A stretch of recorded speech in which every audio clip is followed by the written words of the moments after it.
તો પૈસાની લેતી દેતીને લઈને અપહરણની ઘટના બની, જ્યાં સુરત માંગરોળના પીપોદરા ગામની આ ઘટના છે। એક યુવાનનું પૈસાની બાબતે અપહરણ કરવામાં આવ્યું, ત્યારે લીધેલા પૈસા પાછા આપવાના બહાને અપહરણ કરવામાં આવ્યું, જ્યાં પૈસા લેવા આવેલા યુવાન ઉપર હુમલો કરવામાં આવ્યો છે। ત્યારે 5 આરોપીઓએ યુવાનનું અપહરણ કર્યું, જ્યાં સાયણ ખાતે રહેતા યુવાનનું અપહરણ કરવામાં આવ્યું છે।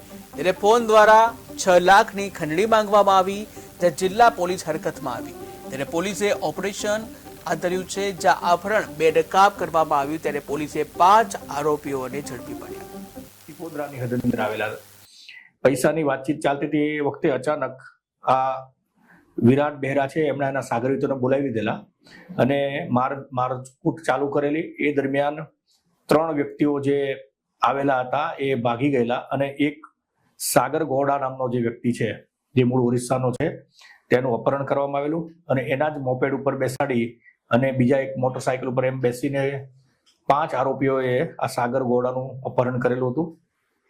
અપહરણ કર્યા પછી એ જે ભોગ બનનાર સાગર ગોડા છે તેના ફોનમાંથી સાગર ગોડાની માતાને અને સાગર ગોડાના મિત્રોને ટેલિફોનથી 6 લાખ રૂપિયાની ખંડણીની માગણી કરવામાં આવેલી અને એવું જણાવવામાં આવ્યું હતું કે જો પૈસા આપવામાં નહીં આવે તો આ સાગર ગોડાની હત્યા કરવામાં આવશે।